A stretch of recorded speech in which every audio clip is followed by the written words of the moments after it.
मेरे प्रिय छात्रों, आप सभी का विज्ञान कक्षा में हार्दिक स्वागत है। आज हम अपनी विज्ञान कक्षा के इस वीडियो में दैनिक जीवन में रसायन का अगला टॉपिक पढ़ेंगे और उस टॉपिक का नाम है पीएच स्केल। यहाँ बोर्ड के ऊपर आपको एक स्केल का चित्र बना हुआ दिखाई दे रहा है। इस स्केल को हम पीएच स्केल के नाम से जानते हैं। सबसे पहले हम ये जानेंगे कि पीएच का मतलब क्या है। स्केल तो आप लोगों ने सब सुना ही है। स्केल का अर्थ होता है मापने वाला, और यहां क्या मापना है? पीएच। पीएच का मतलब होता है, पी का मतलब पुषांश से लिया गया है। पुषांश शब्द है, वो जर्मन शब्द है जिसका अर्थ होता है शक्ति। पुषांश, पुषांश का अर्थ क्या होता है? शक्ति। P का मतलब यहां पुषांश है। H का मतलब यहां हाइड्रोजन सांद्रता से है। ये कोई भी विलयन है, उसमें हाइड्रोजन आयन के सांद्रता यानी उसकी शक्ति को मापता है कि कितनी ज्यादा मात्रा में है। जितनी ज्यादा मात्रा में हाइड्रोजन आयन होंगे, जितनी ज्यादा इसकी सांद्रता होगी, वो विलयन उतना ही अम्लीय होगा। और इस पीएच का मान है वो 0 से लेकर के 14 तक होता है। 7 इसमें बीच का पॉइंट है, जिसके ऊपर कोई भी विलयन है वो उदासीन कहलाता है। 7 से मान अगर कम आता है तो वो तो अम्लीय कहलाएगा, और 7 से जो ज्यादा मान आएगा वो विलयन क्या कहलाएगा? क्षारीय विलयन कहलाएगा। तो उदासीन प्रकृति का है या अम्लीय प्रकृति का है या क्षारीय प्रकृति का है, ये हमें उस विलयन की प्रकृति की जांच करने के लिए हम पीएच स्केल को काम में लेते हैं। पीएच स्केल का उपयोग यहां लिखा हुआ है अम्ल एवं क्षार की सामर्थ्य मापने के लिए कि विलयन में अम्ल और क्षार की कितनी सामर्थ्य है। ये प्रबल अम्ल है या दुर्बल अम्ल है, या उदासीन है या दुर्बल क्षार है या प्रबल क्षार है। ये चीज उस विलयन की अम्ल और क्षार की सामर्थ्यता को मापने के लिए हम पीएच स्केल को काम में लेते हैं।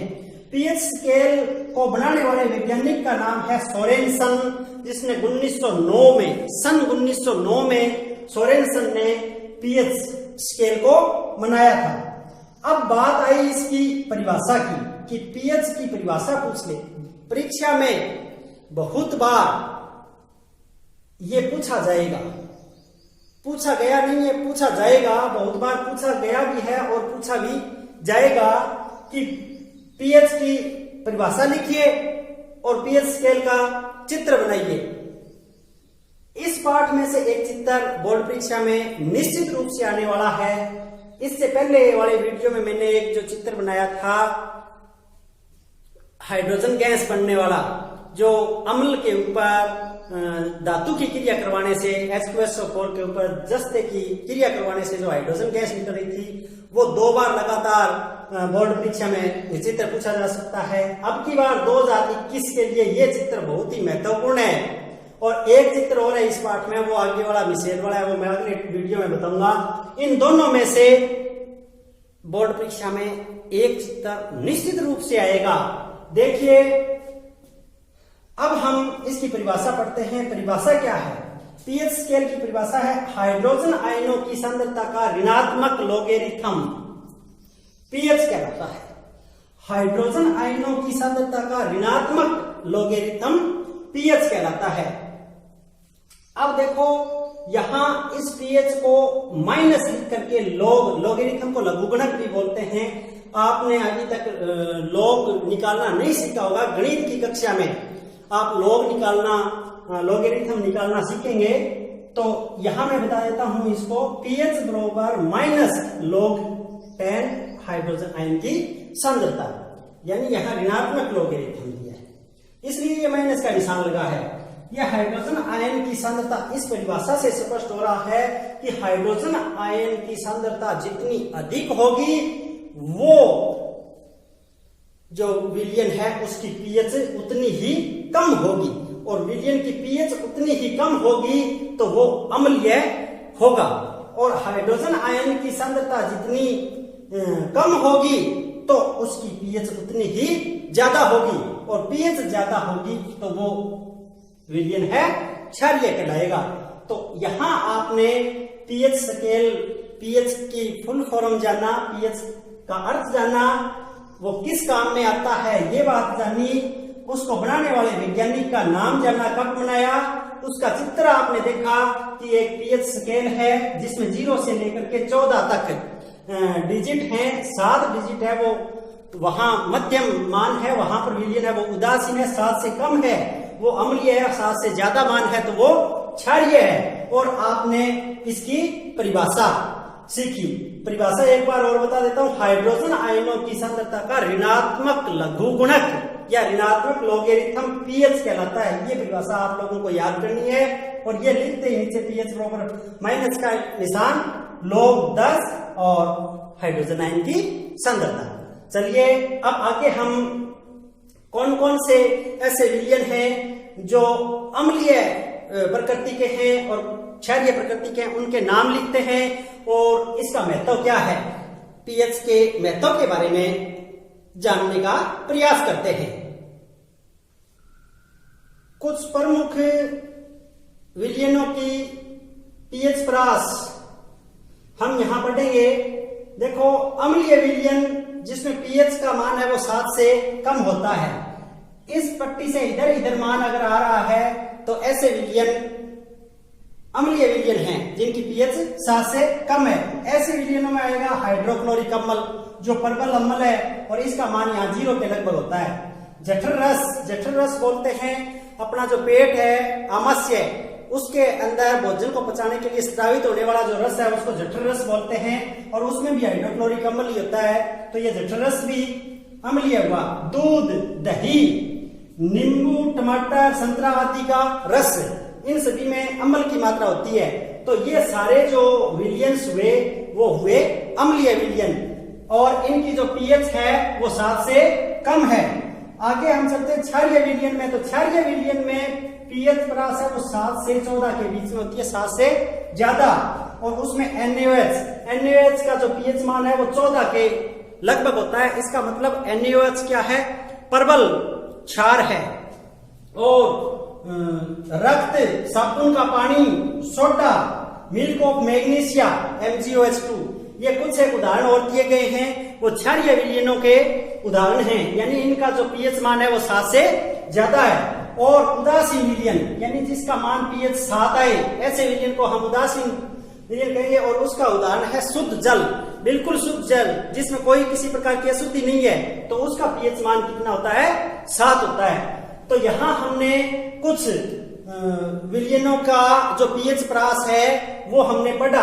अब हम पीएच के महत्व के बारे में और जानते हैं। दैनिक जीवन में पीएच का महत्व, देखिए अपने दैनिक जीवन में पीएच का क्या महत्व है वो हम पढ़ने का प्रयास कर रहे हैं। यहाँ सबसे पहले एक पॉइंट है उदर में अम्लता। तो उदर में अम्लता, अपना जो पेट है आमाशय, उसमें जब अम्लता की मात्रा बढ़ जाती है, यानी ये ऐसा एक अपना आपको मैं पेट का चित्र बना करके दिखाने का प्रयास करता हूं।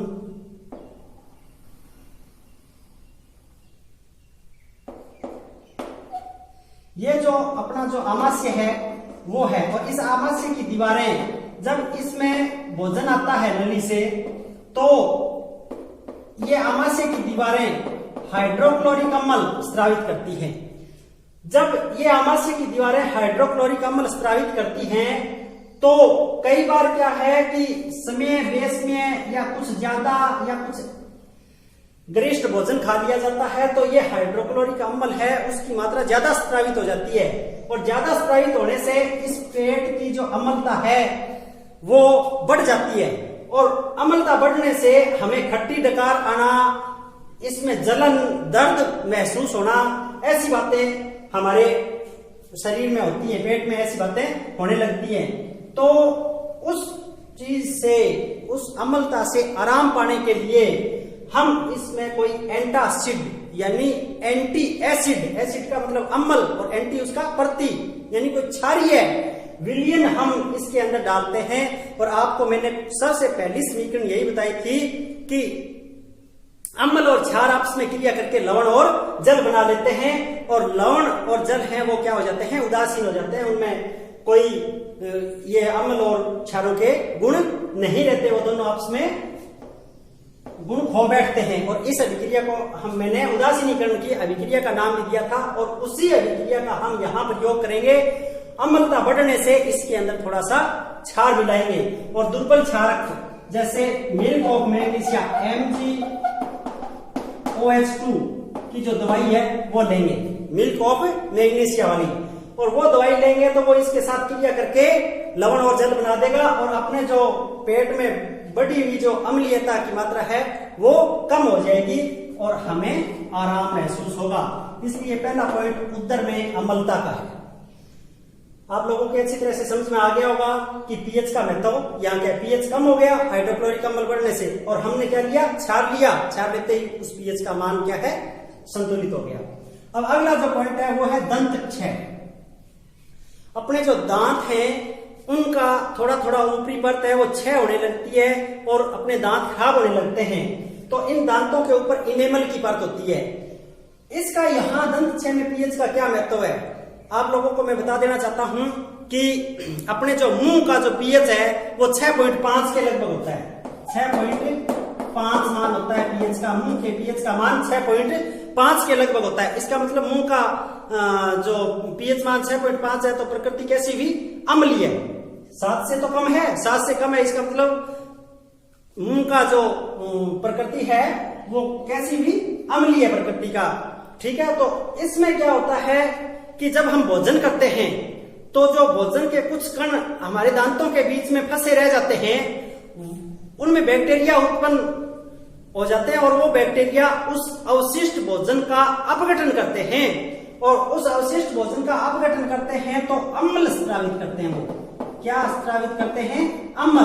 अम्ल क्यों स्रावित करते हैं, जब ऑक्सीजन की अनुपस्थिति में कोई चीज का जो दहन होगा, वो जो भोजन है उसका अपघटन होगा, तो ऑक्सीजन की अनुपस्थिति में अम्ल की मात्रा स्रावित होती है, और अम्ल की मात्रा स्रावित होने से अम्ल की मात्रा मुंह में बढ़ जाती है, और मुंह का जो पीएच है वो घट करके 5.5 से भी कम हो जाता है, 5.4 या 5.5 हो जाता है।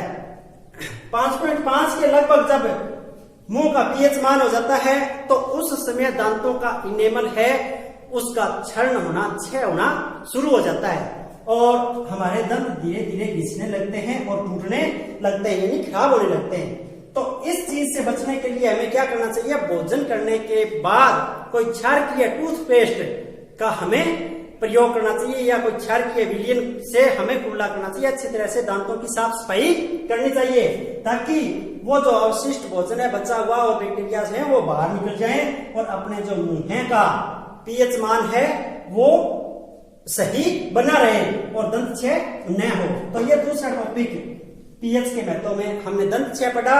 तीसरा टॉपिक है कीटों का डंक। कोई भी कीट, जैसे कोई मधुमक्खी है, कोई चिंटी है, कोई और अन्य कीट है, मकोड़ा जो भी है, वो हमारे अगर डंक लगाएगा तो उसके डंक से अम्ल स्रावित होता है, और वो अम्ल हमारी त्वचा में जलन और दर्द महसूस करता है, उससे हमें जलन और दर्द महसूस होती है।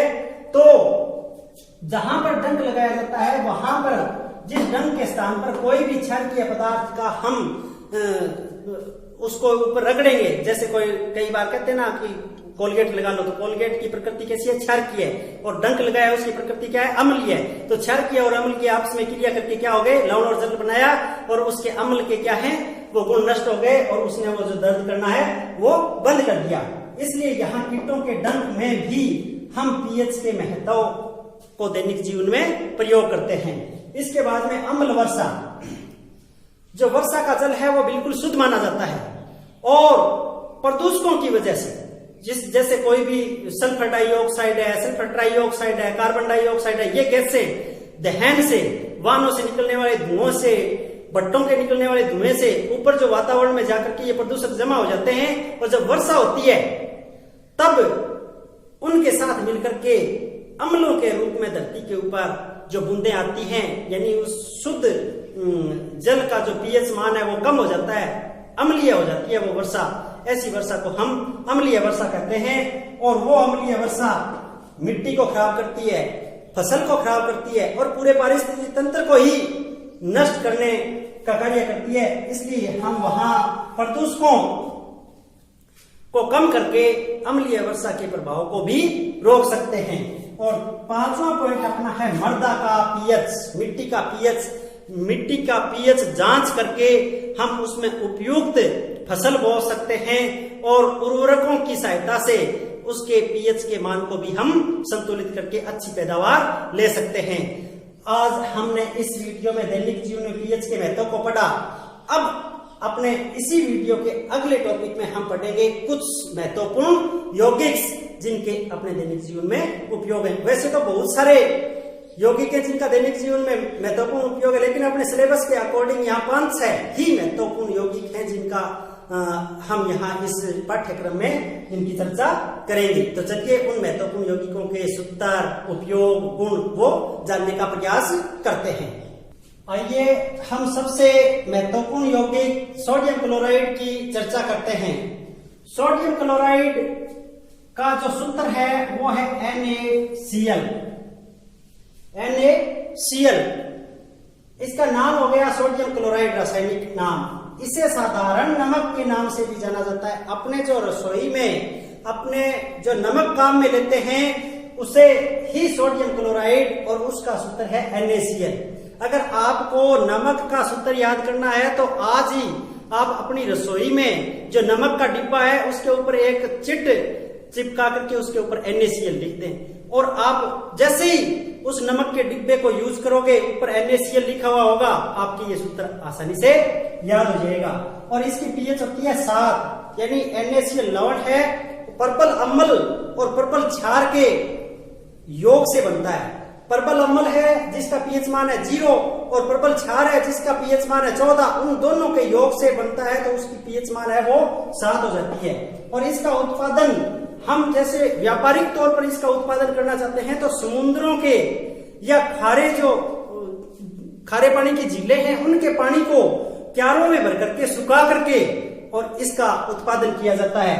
और इसके गुणों की बात आती है तो ये श्वेत ठोस पदार्थ है। गुण हमें उसको देख करके बताने होते हैं कि ये कैसा है। हम देखते हैं वो श्वेत रंग का ठोस पदार्थ है और इसका गलनांक है वो उच्च होता है, 1081 केल्विन टेम्परेचर होता है, तब इसका जो वो है गलनांक यानी ठोस पदार्थ है वो पिघल करके द्रव अवस्था में आता है। ऐसे टेम्परेचर पॉइंट को, तापमान बिंदु को हम गलनांक कहते हैं और वो इसका है 1081 केल्विन। और यह जल में अत्यधिक विलय है। जल में हम डालेंगे इसको और घोलेंगे तो ये घुल जाएगा और जलीय विलयन में ये आयनित हो जाता है। आयनित का मतलब ये NaCl है वो आयनों के रूप में रहता है, Na+ के रूप में और Cl- के रूप में। जैसे ही हम इसको घोलेंगे तो ये आयनित हो जाएगा, Na के रूप में, प्लस के रूप में और Cl- के रूप में उस जल के अंदर रहेगा। तो ये इसके गुण थे और ये इसकी सामान्य बात थी। अब इसके कम से कम हमें 4 उपयोग भी पता होना चाहिए। अब आप लोगों को नमक के उपयोग का तो पता ही है, बताने की जरूरत नहीं, लेकिन फिर भी बता देता हूं कि भोजन में हम इसको काम में लेते हैं। अपने सबसे पहला जो उपयोग है वो यही लिखेंगे कि भोजन के अंदर इसका उपयोग करते हैं। और दूसरा उपयोग इसका खाद्य परिरक्षण में, जैसे कोई खाद्य सामग्री या अचार, मुरब्बा हम डालते हैं तो उसके अंदर अगर नमक डाल दिया जाता है तो वो खाद्य है पदार्थ वो नष्ट नहीं होगा जल्दी से, उसके साथ कोई जीवाणुवीय क्रिया नहीं होगी, वो परिरक्षित रहेगा। तो खाद्य परिरक्षण में भी ठीक है। और अचार में ज्यादा नमक डाल दिया जाता है ना, वो इसीलिए डाला जाता है। और हिमीकरण मिश्रण में, हिमीकरण मिश्रण का मतलब किसी पदार्थ को जमाने के लिए कोई मिश्रण तैयार किया जाता है, उसके अंदर नमक होता है तो वो क्या है कि उससे बर्फ है वो जल्दी बने, इसलिए इसका उपयोग हिमीकरण मिश्रण में भी। और NaOH, Na2CO3 और NaHCO3 यानी ये sodium hydroxide, sodium carbonate, sodium hydrogen carbonate, इनको बनाने के लिए कच्चे पदार्थ के रूप में भी NaCl का उपयोग होता है। ये 4 उपयोग आप लोगों को कम से कम याद होने चाहिए और इसके 2-4 गुण आप लोगों को अच्छे से याद होने चाहिए, परीक्षा की दृष्टि से ये महत्वपूर्ण टॉपिक है। चलिए इससे अगला जो महत्वपूर्ण यौगिक है उसके बारे में और उसके गुणों के बारे में चर्चा करते हैं। अपना अगला महत्वपूर्ण यौगिक है सोडियम हाइड्रोक्साइड NaOH, जिसका सूत्र है NaOH और नाम इसका सोडियम हाइड्रोक्साइड।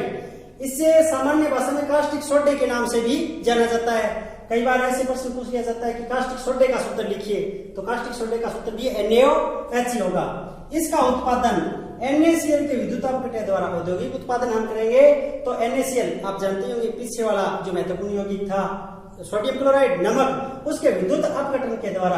अब विद्युत अपघटन कैसे होता है ये और बता देता हूँ। एक डिब्बा लेते हैं और उसके अंदर पानी और पानी में NaCl का घोल, इसके अंदर 2 इलेक्ट्रोड रखते हैं और उन इलेक्ट्रोडों के जो तार जोड़ करके एक बैटरी से जोड़ देते हैं और बटन क्या कर देते हैं, ऑन कर देते हैं। और बटन ऑन करने से उसमें क्या है कि NaCl का अपघटन होना शुरू हो जाता है। उन दोनों इलेक्ट्रोडों को, एक को तो एनोड कहते हैं और एक को कहते हैं कैथोड।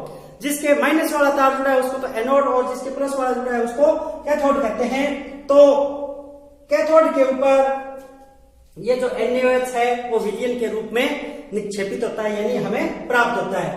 यहां इसके गुणों की बात करें तो यह श्वेत चिकना ठोस पदार्थ है। इसके जो क्रिस्टल हैं, टुकड़े हैं, वो श्वेत रंग के हैं और ठोस है। और इसका गलनांक है वो 591 के, यानी पीछे हमने NaCl का जो गलनांक लिया था वो 1000 से ऊपर था, तो वो उसका गलनांक NaCl का तो ज्यादा है और इसका जो गलनांक है वो 591 केल्विन है, तो NaCl से कम है। और यह जल में शीघ्र विलय हो जाता है, यानी पानी में इसको घोलेंगे तो जल्दी से ये क्या हो जाएगा, घुल जाएगा, विलय हो जाएगा। और यह पर्पल क्षार और पर्पल विद्युत अपघट्य भी है। और क्रिस्टल इसके क्या है, परस्वेद्य। परस्वेद्य का मतलब ये होता है कि इनके क्रिस्टलों को जब हम बाहर खुले में छोड़ते हैं तो ये चिपचिपे से हो जाते हैं। इसका मतलब हमें ऐसा लगेगा कि इसके ऊपर कोई पसीना आ गया, तो जो पसीना आने वाले से जो पदार्थ होते हैं उनको हम परस्वेद्य क्रिस्टल कहेंगे। तो इनके जो क्रिस्टल है वो चिपचिपे हो जाते हैं। ये तो इनके गुणों की बात थी। अब इनके हम उपयोग पढ़ लेते हैं और कम से कम प्रत्येक ही महत्वपूर्ण यौगिक के 4 उपयोग हमें आने जरूरी हैं। एक उपयोग है इसका साबुन, कागज, सिल्क उद्योग और अन्य रसायन उनके निर्माण में। तो हम साबुन बनाते हैं उसमें भी सोडियम हाइड्रोक्साइड काम में लेते हैं, कागज में, सिल्क उद्योग में और अन्य रसायन जो भी बनाएंगे उनमें इस सोडियम हाइड्रोक्साइड का उपयोग किया जाता है। तो एक तो ये उपयोग हो गया। दूसरा उपयोग है बॉक्साइट के धातु क्रम में। बॉक्साइट लोहे का एक अयस्क है और उस अयस्क से हमें लोहा प्राप्त करना होता है, तो उसे कहते हैं लोहे का निष्कर्षण। तो बॉक्साइट से अगर हम लोहा प्राप्त करेंगे तो उसकी जो क्रिया है उसको हम कहते हैं धातुक्रम। तो उसमें हमें इसकी जरूरत पड़ती है NaOH की। और पेट्रोलियम के शोधन में तीसरा इसका उपयोग है पेट्रोलियम जो कच्चा तेल निकलता है उसको पेट्रोलियम कहते हैं। उससे प्रभाजी आसन के द्वारा अलग अलग जैसे पेट्रोल, डीजल, केरोसिन, मोम, अन्य वस्तुएं जो भी प्राकृतिक गैस जो निकलती है तो उनके शोधन में भी इसका NaOH का, सोडियम हाइड्रोक्साइड का उपयोग किया जाता है। और चौथा उपयोग है इसका प्रयोगशाला में अभिकर्मक के रूप में।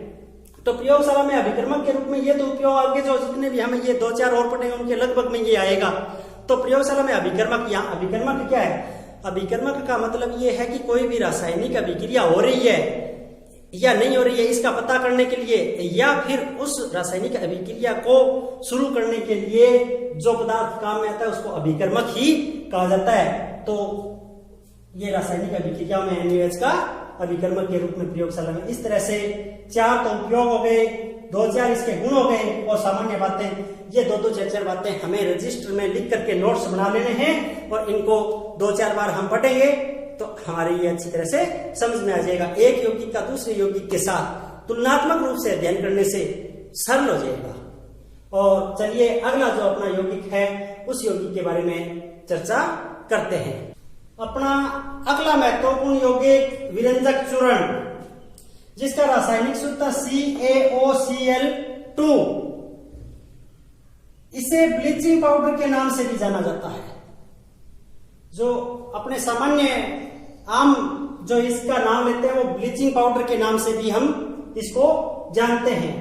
और इसका विरंजक चूर्ण कोई रासायनिक नाम नहीं है। रासायनिक नाम क्या है? रासायनिक नाम है इसका कैल्शियम ऑक्सीक्लोराइड, कैल्शियम ऑक्सीक्लोराइड। और विरंजक चूर्ण इसका अपने व्यापारिक नाम है, विरंजक चूर्ण के नाम से इसे जानते हैं। विरंजक का मतलब होता है रंग, रंगीन पदार्थ को रंगहीन करने वाला, रंग को उड़ाने वाला। तो इसका अपने जो उपयोग में है उसमें पढ़ेंगे विरंजक का जो कार्य है वो कैसे, और इसका हम उत्पादन कैसे करते हैं। शुष्क बुझे चूने पर क्लोरीन गैस प्रवाहित करके इसका उत्पादन किया जाता है, शुष्क बुझे हुए चूने पर। अब देखो जो चूना है उसके अंदर हम पानी मिलाएंगे तो वो क्या हो जाएगा? बुझा हुआ चूना। और जब वो सूख जाएगा, बुझा हुआ चूना क्या हो जाएगा? सूख जाएगा, शुष्क रहेगा।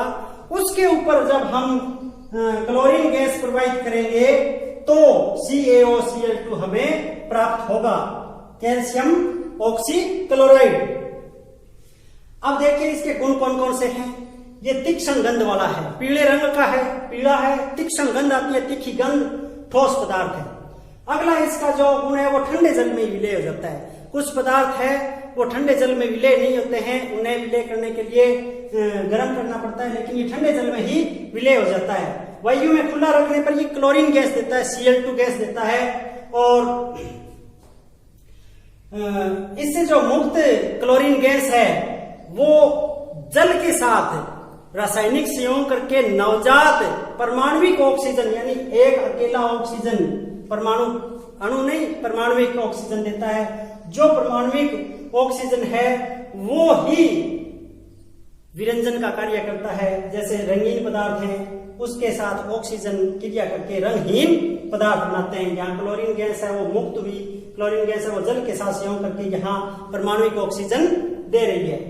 और इसके उपयोग की बात करें हम तो उपयोगों में वस्त्र तथा कागज उद्योग में विरंजक के रूप में बहुत सारे ऐसे पदार्थ हैं जो जिनको विरंजित करने की जरूरत होती है। जैसे कागज है, कागज अपने पास ये जो सफेद कागज हैं, यहाँ मैं आपको दिखाऊंगा, ये जो सफेद कागज हैं इनका ये जो रंग सफेद है वो किस कारण से विरंजित किए हुए हैं, यानी इनके अंदर विरंजक चूर्ण की सहायता से इसके रंग को क्या है? उड़ाया गया है। चीनी में भी सफेद, बिल्कुल सफेद रंग होता है। ऐसे बहुत सारे वस्त्र और कागज हैं, जो भी और अन्य पदार्थ हैं, उनके अंदर ये विरंजक के रूप में इसका उपयोग किया जाता है। पेयजल को शुद्ध करने में ब्लीचिंग पाउडर डालते हैं।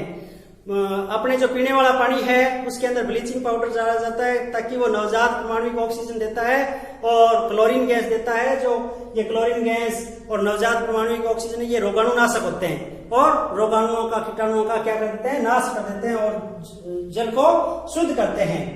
इसके बाद में और इसका उपयोग है वो आप लिख सकते हैं प्रयोगशाला में अभिकर्मक के रूप में। और इसका उपयोग कोई एक दो उपयोग रोगाणुनाशक है, जीवाणुनाशक है, इस तरह से आप लिख करके 4-5 इसके उपयोग लिखोगे। 2-4 इसकी सामान्य बातें आप लोगों को याद होनी चाहिए और इनके गुण भी अच्छी तरह से हमें याद होने जरूरी हैं। ये पिछली बोर्ड परीक्षा में हाल ही जो पीछे 2020 में हुई है उसके विरंजक चूर्ण का सूत्र, उसके उपयोग पूछे गए थे। आज के वीडियो में बस इतना ही। आप सभी का थैंक यू, धन्यवाद। आपसे अनुरोध है कि आप मेरे चैनल को लाइक, सब्सक्राइब करें और ज्यादा से ज्यादा शेयर करें ताकि इस वीडियो का प्रचार प्रसार पूरा हो सके और जो जरूरतमंद बच्चे हैं उन तक ये वीडियो मेरा पहुंच सके, ताकि इस जो अवकाश की जो अवधि है, छुट्टियों की अवधि है, उसके दौरान भी बच्चों की पढ़ाई जारी रह सके। जैसे विद्यालय में कक्षाएं लगती हैं वैसे ही मेरे इस चैनल पर पढ़ाया जाता है। तो आप सभी से सहयोग की अपेक्षा के साथ धन्यवाद।